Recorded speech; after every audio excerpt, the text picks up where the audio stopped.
Hello students, this is Vipra Malik. Welcome back to my channel Vipra Malik commerce. तो कैसे हैं आप सब लोग? आई होप आप सब लोग बहुत अच्छे होंगे। अपने बोर्ड एग्ज़ाम्स की जो प्रिपरेशन है वो बहुत अच्छे से कर रहे होंगे और जो भी आपका एग्ज़ाम हुआ है वो आपने अच्छे से किया होगा और आने वाले सभी एग्ज़ाम्स में भी आप लोग अच्छा परफॉर्म करोगे, ऐसा मेरी उम्मीद है आप लोगों से। तो चलिए बच्चों, आज की बातचीत को स्टार्ट करते हैं। तो आज का जो हमारा टॉपिक है वो इकोनॉमिक्स का टॉपिक हम आज करने वाले हैं। इकोनॉमिक्स में जो नेशनल इनकम, जो कि बहुत ज़्यादा इम्पॉर्टेंट टॉपिक होता है और जिसका वेटेज भी अच्छा खासा है, इस टॉपिक को आज से हम स्टार्ट करने जा रहे हैं। और जैसा आप लोग जानते हो कि नेशनल इनकम का जो फर्स्ट टॉपिक होता है that is circular flow of income. तो आज हम स्टार्ट करेंगे इसी टॉपिक के साथ, यानी कि सर्कुलर फ्लो ऑफ इनकम के साथ। तो चलिए अब ज़्यादा टाइम बातचीत में नहीं वेस्ट करते और स्टार्ट करते हैं अपनी क्लास को।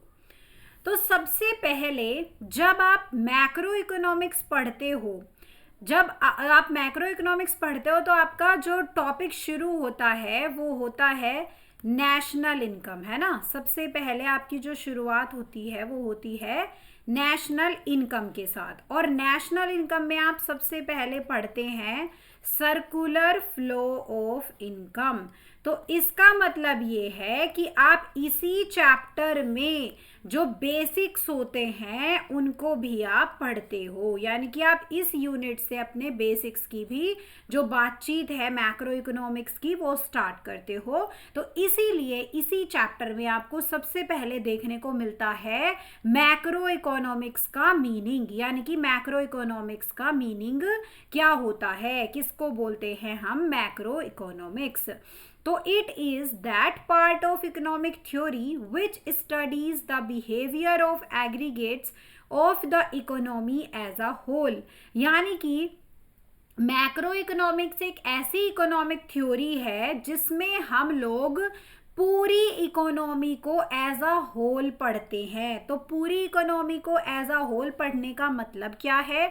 जैसे आप लोगों ने 11th क्लास में पढ़ा था, 11th क्लास में आपने माइक्रो इकोनॉमिक्स पढ़ी, जिसमें आपने क्या क्या पढ़ा? डिमांड पढ़ा, सप्लाई पढ़ा, कॉस्ट पढ़ा, प्रोडक्शन फंक्शन पढ़ा, ये सब कुछ आपने पढ़ा। लेकिन ये सब जो आपने पढ़ा वो सब क्या था? आपने इंडिविजुअल यूनिट्स का पढ़ा था, है ना। मतलब जैसे कि एक शॉपकीपर हो गया तो उसकी दुकान का कितना रेवेन्यू है वो आपने स्टडी किया। लेकिन आप मैक्रो इकोनॉमिक्स में जो स्टडी करते हो आप पूरी इकोनॉमी का स्टडी करते हो, जैसे कि पूरे इंडिया की इकोनॉमी के बारे में, पूरी इंडिया की नेशनल इनकम क्या है, पूरे इंडिया का जीडीपी क्या है ना, या अमेरिकन इकोनॉमी का जीडीपी क्या है, या यूक्रेन की इकोनॉमी का जीडीपी क्या है। मतलब अलग अलग इकोनॉमी का जो स्टडी करते हो आप, मतलब पूरी इकोनॉमी का जब स्टडी करते हो तो that is known as macro economics. ठीक है, जैसे फॉर एग्जाम्पल नेशनल इनकम हो गया, या एग्रीगेट आउटपुट का मतलब है पूरी कंट्री का टोटल प्रोडक्शन, या फिर एग्रीगेट कंजम्पशन मतलब पूरी कंट्री का पूरा कंजम्पशन टोटल, या फिर एग्रीगेट डिमांड, एग्रीगेट सप्लाई, ये सब क्या होते हैं? Macro economics. It is concern with study of problems of the economy like inflation, unemployment, poverty etcetera.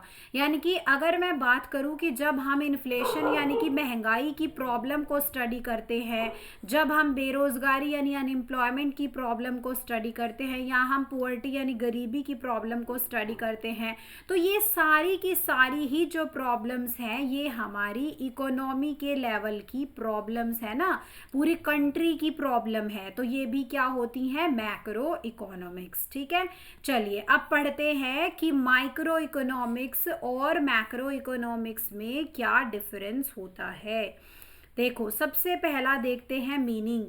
तो it is that part of economic theory which studies the behaviour of individual units of an economy. यानी कि micro economics का मतलब है जब हम क्या करते हैं? जब हम सिर्फ इंडिविजुअल यूनिट की स्टडी करते हैं, मतलब किसी इकोनॉमी के अंदर किसी एक यूनिट की स्टडी करते हैं, तो उस इकोनॉमिक थ्योरी को बोला जाता है मैक्रो इकोनॉमिक्स, और माइक्रो इकोनॉमिक्स बोला जाता है उसको।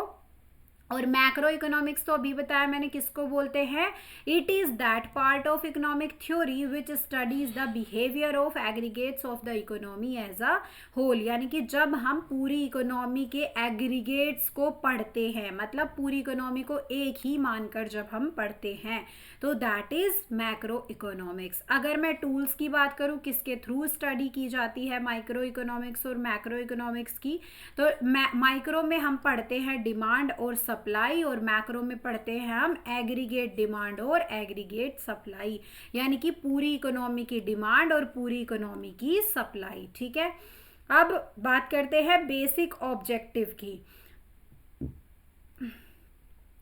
तो बेसिक ऑब्जेक्टिव क्या है माइक्रो का है, it aims to determine price of a commodity और फैक्टर्स ऑफ प्रोडक्शन। यानी कि जो माइक्रो इकोनॉमिक्स है उसका बेसिक ऑब्जेक्टिव क्या होता है, किसी भी कमोडिटी के प्राइस को निर्धारित करना, डिटरमाइन करना, या फिर फैक्टर ऑफ प्रोडक्शन को डिटरमाइन करना। इसके अलावा अगर मैं बात करूं मैक्रो इकोनॉमिक्स की, तो it aims to determine income and employment levels of the economy. मतलब मैक्रो का मतलब होता है पूरी इकोनॉमी में इनकम और एम्प्लॉयमेंट लेवल्स को डिटरमाइन करना। ठीक है, अगर मैं बात करूं इसके अदर नेम की कि दूसरा नाम क्या होता है, तो माइक्रो इकोनॉमिक्स को हम प्राइस थ्योरी भी कह देते हैं। क्यों? क्योंकि इसका जो मेन कंसर्न होता है, इसका जो प्राइमरी कंसर्न होता है वो यही होता है कि कमोडिटीज के प्राइसेस और फैक्टर ऑफ प्रोडक्शन के प्राइसेस को डिटरमाइन करना। तो जब प्राइस को डिटरमाइन करना ही इसका मुख्य उद्देश्य है, तो इसीलिए इसको नाम दिया गया है प्राइस थ्योरी। ठीक है, इसके बाद मैक्रो इकोनॉमिक्स का जो दूसरा नाम होता है वो होता है इनकम एंड एम्प्लॉयमेंट थ्योरी। तो इसका नाम भी इनकम एंड एम्प्लॉयमेंट थ्योरी इसीलिए पड़ा है क्योंकि इसका जो प्राइमरी कंसर्न है वो है लेवल ऑफ इनकम और एम्प्लॉयमेंट को डिटरमाइन करना। और अगर बात करें हम एग्जाम्पल्स की, तो यहाँ पर individual income, individual output, individual price, ये सब किसके एग्जाम्पल्स हैं माइक्रो इकोनॉमिक्स के। और मैक्रो के एग्जाम्पल्स क्या क्या हैं, नेशनल इनकम है, नेशनल आउटपुट है, यानी कि पूरे कंट्री का, पूरे इकोनॉमी का इनकम या पूरे इकोनॉमी का output, that is known as macro economics. ठीक है, तो ये था डिफरेंस हमारा माइक्रो और मैक्रो इकोनॉमिक्स का। आई होप आपको समझ में आया है। अगर कोई डाउट है तो कमेंट सेक्शन में आप डाल दीजिएगा, मैं आपको जो वो डाउट है उसको सॉल्व कर दूंगी। तो चलिए नेक्स्ट टॉपिक की तरफ चलते हैं, सर्कुलर फ्लो ऑफ इनकम। तो सर्कुलर फ्लो ऑफ इनकम का मतलब क्या होता है, it refers to cycle of generation of income in the production process, its distribution among the factors of production, and finally its circulation from households to firms in the form of consumption expenditure on goods and services produced by them। देखिए क्या मतलब होता है इसका। अभी हम इस definition को पढ़ने से पहले हम एक बात सोचते हैं। देखो, जब भी आपके घर में जो भी पैसा अर्न होता है वो कैसे होता है, वो या तो कोई जॉब करता होगा, या तो कोई बिजनेस करता होगा, है ना, या तो जैसे कि आपने घर अपना किराए पर दिया है उससे रेंट आता होगा, या आपने कहीं पर पैसा इन्वेस्ट किया है तो उससे इंटरेस्ट आता होगा, है ना। तो इस टाइप से आपके घर पे आता है क्या, पैसा। उसके बाद तो ये आपके लिए क्या है, फैक्टर इनकम। इनको क्या बोला जाता है, फैक्टर इनकम। फैक्टर इनकम कहाँ से आती है, फैक्टर इनकम्स जो होती हैं उनको कौन देता है, फर्म्स पे करते हैं, किसको, हाउस होल्ड्स को, है ना। हाउस होल्ड्स मतलब हम लोग हो गए जैसे, तो फर्म्स किसको पे करते हैं, हाउस होल्ड्स को, है ना। तो फर्म्स की तरफ से ये फैक्टर पेमेंट हो गया, हाउस होल्ड्स के लिए ये इनकम हो गई। इसके बाद अब जो हाउस होल्ड्स हैं वो भी तो कुछ ना कुछ आइटम्स खरीदेंगे ना, कुछ ना कुछ कमोडिटीज परचेज करेंगे। तो कमोडिटीज को परचेज करने के लिए वो क्या करेंगे, वो पैसा खर्च करेंगे। अब जो वो पेमेंट करेंगे वो भी तो किसको करेंगे, वो भी तो फर्म्स को ही करेंगे ना, क्योंकि जो फर्म्स हैं वहीं पर तो क्या हो रहा है, वहीं पर तो प्रोडक्शन हो रहा है। तो उस प्रोडक्शन से मतलब जो भी उन्होंने सामान बनाया था फर्म्स ने, वो सामान भी तो हाउस होल्ड ही खरीदेंगे। तो देखो पहले जो पैसा था वो फर्म से हाउस होल्ड पे गया, अब हाउस होल्ड से जो पैसा है वो वापस फर्म में ही चला गया, है ना। तो देखो ये क्या होता है कि सबसे पहला होता है जो इनकम होती है उसका जनरेट होने का फेज। सबसे पहला फेज क्या होता है, जनरेट होने का फेज। उसके बाद इनकम का डिस्ट्रीब्यूशन फेज, यानी कि किसी को इनकम जो है रेंट की फॉर्म में मिल रही है, किसी को इनकम इंटरेस्ट की फॉर्म में मिल रही है ना, किसी को वेजेस की फॉर्म में मिल रही है, किसी को प्रॉफिट की फॉर्म में मिल रही है। तो ये होता है डिस्ट्रीब्यूशन ऑफ इनकम। अब डिस्ट्रीब्यूट होने के बाद, डिस्ट्रीब्यूशन कौन सा फेज था, सेकेंड फेज था। डिस्ट्रीब्यूशन के बाद जो लोग होते हैं, जो हाउस होल्ड्स होते हैं, वो सामान को खरीदते हैं। दैट मीन्स उस इनकम का वो क्या करते हैं, एक्सपेंडिचर करते हैं। तो एक्सपेंडिचर जो फेज है वो कौन सा फेज है, वो थर्ड फेज ऑफ इनकम है। तो 3 फेज हो गए, पहला जनरेशन फेज, दूसरा डिस्ट्रीब्यूशन फेज और तीसरा फेज क्या हो गया, एक्सपेंडिचर फेज। ठीक है, अब हम वापस आते हैं अपनी डेफिनेशन के ऊपर और उसको पढ़ते हैं। तो देखिए सर्कुलर फ्लो ऑफ इनकम एक क्या है, एक साइकिल है, किसका, इनकम को जनरेट करने का, है ना। प्रोडक्शन प्रोसेस में क्या होगी, इनकम जनरेट होगी। उसके बाद उस इनकम का डिस्ट्रीब्यूशन, फैक्टर ऑफ प्रोडक्शंस में क्या होगा, उसका डिस्ट्रीब्यूशन होगा। और तीसरी चीज क्या होगी, उसका सर्कुलेशन होगा households to firm. Households क्या करेंगे, वापस फर्म को वो पैसा दे देंगे, किसकी फॉर्म में, क्योंकि वो क्या करेंगे, वो एक्सपेंडिचर करेंगे, वो या तो गुड्स खरीदेंगे या तो वो सर्विसेज जो है अवेल करेंगे, है ना। तो यानी कि वापस घूम के इनकम कहाँ आ जाएगी, फिर से फर्म्स के पास ही आ जाएगी।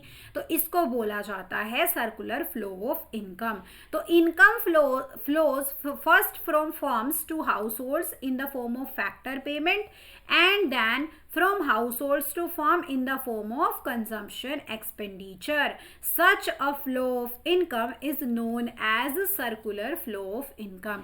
यानी कि जो इनकम होती है पहले वो हाउस होल्ड से कहाँ जाती है, फर्म्स के पास जाती है। क्या होती है इनकम, पहले फर्म्स से कहाँ जाती है, हाउस होल्ड्स के पास जाती है, और हाउस होल्ड से फिर वो वापस कहाँ जाती है, फिर वो फर्म्स के पास आ जाती है।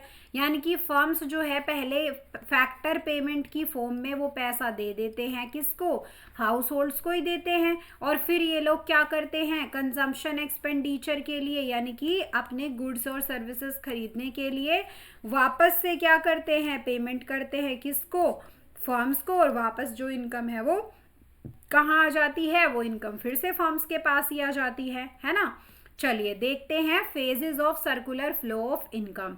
तो there are 3 phases in circular flow of income. Circular flow of income में 3 फेजेस हैं, जनरेशन फेज है, डिस्ट्रीब्यूशन फेज है और डिस्पोजिशन फेज है, या फिर इसका नाम दूसरा भी होता है एक्सपेंडिचर फेज। कौन सा, क्या नाम होता है इसका, एक्सपेंडिचर फेज। तो देखो जनरेशन फेज है, in this phase firm produce goods and services with the help of factor services. Firm जो है इस फेज में क्या करता है, फैक्टर सर्विसेज की हेल्प से गुड्स और सर्विसेज प्रोड्यूस करता है। उसके बाद डिस्ट्रीब्यूशन फेज में क्या होता है, this phase involves the flow of factor income, rent, wages, interest and profit from firms to the household. Distribution में क्या होता है, फर्म्स से वो कहाँ जाता है पैसा, हाउस होल्ड्स के पास जाता है फैक्टर इनकम की फॉर्म में। अभी समझाया था आपको, किसी के पास रेंट की फॉर्म में जाएगा, किसी के पास वेजेस की फॉर्म में जाएगा, किसी के पास इंटरेस्ट की फॉर्म में जाएगा और किसी के पास प्रॉफिट की फॉर्म में जाएगा। उसके बाद जो तीसरा फेज आता है यानी कि डिस्पोजिशन या एक्सपेंडिचर फेज, तो इस फेज में जो इनकम रिसीव हुई थी ना, उस इनकम को खर्च कर दिया जाता है गुड्स और सर्विसेज पर, जिससे वो जो पैसा है वो वापस कहाँ जाता है, फर्म के पास। यानी कि पैसा जो है घूमकर फिर से वहीं आ जाता है, इसीलिए इसको बोला जाता है सर्कुलर फ्लो, क्योंकि ये घूमकर ऐसे फिर वापस आ जाता है, तो इसलिए इसको बोला जाता है सर्कुलर फ्लो ऑफ इनकम। ठीक है, चलिए अब नेक्स्ट बात करते हैं हम स्टॉक और फ्लो की। तो स्टॉक और फ्लो जो है वो हम डिफरेंस की हेल्प से ही समझेंगे। सबसे पहले हम स्टॉक के मीनिंग को समझते हैं। तो stock variable refers to that variable which is measured at a particular point of time. जब हम किसी चीज को एक पर्टिकुलर टाइम पर यानी कि एक फिक्स एक डेट पर जो है क्या करते हैं, एक फिक्स डेट पर हम क्या करते हैं, मेजर करते हैं, तो उसको बोलते हैं स्टॉक वेरिएबल। क्या बोलते हैं हम उसको? स्टॉक वेरिएबल बोलते हैं, है ना बच्चों। उसके बाद दूसरा हमारा जो है आता है फ्लो। तो फ्लो में क्या होता है, फ्लो में क्या होता है, फ्लो में हम क्या करते हैं, flow variable refers to that variable which is measured over a period of time. तो जो फ्लो होता है, फ्लो वेरिएबल में क्या होता है, जिसको हम एक क्या over a period of time measure करते हैं। Over a period of time का मतलब होता है जैसे हमने एक महीने का कोई डेटा के बारे में हम बात कर रहे हैं, या फिर हम पूरे एक साल में क्या चीज़ हुई है उसके बारे में बात कर रहे हैं, या फिर ओवर अ वीक कोई चीज़ हुई है तो उसके बारे में हम बात कर रहे हैं। तो that is known as over a period of time. देखो अगर मैं बात करती हूँ कि मेरी जो इनकम है एक महीने की, या मैं कहूँ इनकम पर मंथ मेरी है 50,000 रुपीज, तो ये मैंने एक महीने की बात करी है। That means over a period of time. मैंने कैसे बात करी है? Over a period of time, मतलब कि एक पूरे पीरियड, एक पूरे काल की बात करी है मैंने। तो दैट इज फ्लो। और अगर मैं कहूँ कि मेरे पास आज की डेट में, यानी कि आज 20 फ़रवरी है, तो आज मेरे पास जो पैसे हैं वो है 5,000 रुपये। मेरे पास आज कितने रुपए हैं? मेरे पास आज 5,000 रुपये हैं। तो मैं आज पर्टिकुलर डेट की बात कर रही हूँ, आज मैं पर्टिकुलर डेट की बात कर रही हूँ, तो इसीलिए इसको क्या बोलेंगे? इसको बोलेंगे स्टॉक। समझ में आया? देखो अब बात करते हैं टाइम डायमेंशन की। तो इसमें कोई टाइम डायमेंशन नहीं होता क्योंकि ये एक फिक्स पीरियड की बात होती है, एक पर्टिकुलर टाइम की बात होती है। लेकिन फ्लो में टाइम डायमेंशन होती है क्योंकि इसका जो मैग्नीट्यूड है वो एक पूरे पीरियड में मेजर किया जाता है। जैसे कि मैं कह दूं कि एक पूरे हफ्ते का हम मेजर करेंगे, या पूरे महीने का करेंगे, या हम 6 महीने का करेंगे, है ना। तो इसमें पूरा एक मैग्नीट्यूड है। तो चलिए नेक्स्ट है नेचर ऑफ कॉन्सेप्ट। ये कैसा कॉन्सेप्ट है? ये एक स्टैटिक कॉन्सेप्ट है। स्टैटिक का मतलब जो फिक्स होता है, जो चेंज नहीं होता, है ना। और फ्लो का मतलब होता है, फ्लो क्या है? डायनामिक कॉन्सेप्ट है। डायनामिक का मतलब होता है जो कि चेंज होता रहता है ना। तो देखो अगर मैं बात करती हूँ कि इस पूरे एक महीने की मेरी इनकम 50,000 थी, लेकिन रोज रोज तो मेरे पास 50,000 रुपये नहीं रहे होंगे ना। कभी मेरे पास कम रहे होंगे और कभी मेरे पास ज़्यादा रहे होंगे। तो कम ज़्यादा होता रहता है, यानी चेंज होता रहता है। तो ये क्या है? ये एक डायनामिक कॉन्सेप्ट है, ठीक है। अब बात करते हैं एग्जाम्पल्स की। तो स्टॉक जो है, स्टॉक का एग्जाम्पल है जैसे कि इंडिया की पॉपुलेशन 31 मार्च को कितनी है, तो मैंने यहाँ पर एक पर्टिकुलर डेट की बात कर ली। अब मनी सप्लाई है, बताओ मनी सप्लाई क्या होता है? मनी के चैप्टर में सब लोगों ने पढ़ा होगा।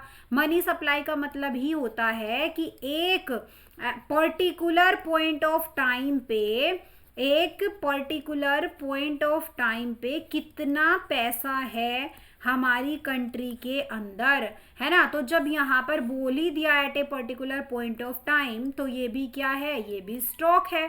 इसके अलावा अगर मैं फ्लो की बात करूँ, जैसे नंबर ऑफ बर्थ्स ड्यूरिंग 2022, यानी कि 2022 में कितने जन्म हुए, कितनी बर्थ हुई। तो पता नहीं भाई, मतलब कम ज़्यादा होती रही होंगी ना पूरे साल में। सारी जो बर्थ है वो एक दिन में तो नहीं हुई होगी। तो किसी दिन मतलब मान लो किसी दिन 100 बच्चों ने जन्म लिया, किसी दिन 50 बच्चों ने जन्म लिया, किसी दिन 80 बच्चों ने जन्म लिया, है ना। तो मतलब नंबर ऑफ बर्थ जो है वो पूरे साल की मिलाई जाएंगी। तो पूरे साल का क्या है? फ्लो है। इसके बाद जैसे नेक्स्ट है quantity of wheat produced in a year, मतलब कि एक पूरे साल में कितना व्हीट प्रोड्यूस हुआ है, मतलब कितना गेहूं प्रोड्यूस हुआ है पूरे एक साल में, तो दैट इज ऑल्सो फ्लो। देखो अब एक क्वेश्चन है, प्रैक्टिस क्वेश्चन है आपका, तो इसमें आपको बताना है कि कौन सा स्टॉक है, कौन सा फ्लो है, और ये बहुत ही इंपॉर्टेंट पैटर्न है। इस पे क्वेश्चन आ जाता है कि आपसे 3 या 4 नंबर में पूछ ले कि बताओ कि इसमें से कौन सा आइटम जो है स्टॉक है और कौन सा जो है वो फ्लो है, और विद रीजन बताओ। तो जैसे सबसे पहला है लॉसेस, तो लॉसेस क्या होंगे बताओ। लॉसेस होंगे फ्लो, क्योंकि लॉस एक पर्टिकुलर दिन का तो होगा नहीं, हम कहेंगे कि पूरे महीने में लॉस कितना हुआ या पूरे साल में लॉस कितना हुआ, तो ये एक over a period of time measure होता है, इसलिए फ्लो क्या है, सॉरी लॉस क्या है, एक फ्लो है। ठीक है, नेक्स्ट बात करूं प्रॉफिट की, तो प्रॉफिट का भी सेम वही रीजन है कि प्रॉफिट भी एक फ्लो है, क्योंकि ये भी एक over a period of time ही मेजर किया जाता है। ऐसे ही आपकी सेविंग्स है, सेविंग भी आपकी एक पर्टिकुलर दिन की तो नहीं होगी, है ना। लेकिन अगर मैं ये कहूं कि आज के दिन आपकी सेविंग कितनी है, आज बताओ मुझे कि आज टुडे आपकी सेविंग कितनी है, तो फिर क्या कहोगे आप, फिर क्या होगा, वो स्टॉक होगा। लेकिन वैसे नॉर्मली सेविंग्स जो होती हैं वो एक over a period of time ही की जाती हैं, है ना। जैसे मैं कहूँ कि इस हफ्ते मैंने इतनी सेविंग कर ली, तो ये क्या है, फ्लो है। नेक्स्ट होता है आपका क्या, तो फ्लो हो गया, सेविंग क्या हो गया, फ्लो हो गया, क्योंकि ये भी एक पीरियड ऑफ टाइम से ही रिलेटेड है। नेक्स्ट है आपका number of literate people as on 31 March 2022, मतलब कि 31 मार्च 2022 को कितने लोग पढ़े लिखे हैं हमारी कंट्री में। तो एक पर्टिकुलर डेट दे दी, पर्टिकुलर पॉइंट दे दिया, तो इसलिए ये क्या है, ये स्टॉक है, क्योंकि ये पर्टिकुलर पॉइंट ऑफ टाइम से रिलेटेड है। ठीक है, चलिए फिर नेक्स्ट है आपका amount of bank deposits and as on 31 March 2022, तो स्टॉक है ये भी, क्योंकि अब इन्होंने भी क्या दे दी है, एक पर्टिकुलर डेट दे दी है, पर्टिकुलर पॉइंट दे दिया है, तो पर्टिकुलर पॉइंट जब आ जाता है तो वो क्या होता है, वो होता है स्टॉक कॉन्सेप्ट। ठीक है, आई होप आपको समझ में आया होगा आज की क्लास में जो भी मैंने पढ़ाया है आपको। आप जो भी सर्कुलर फ्लो का कॉन्सेप्ट बचता है वो मैं आपको नेक्स्ट क्लास में पूरा करवा दूंगी, इसी के साथ आपका सर्कुलर फ्लो जो है वो खत्म हो जाएगा। ठीक है, तो चलिए बच्चों, अगर आपको क्लास अच्छी लगी है तो लाइक करिएगा, कमेंट करिएगा और शेयर करिएगा, और ऐसे ही इकोनॉमिक्स और अकाउंट्स के वीडियोस देखने के लिए आप मेरे चैनल को सब्सक्राइब करिएगा। तो चलिए अब मिलते हैं नेक्स्ट क्लास में, तब तक के लिए bye bye, take care and thank you so much for watching the class.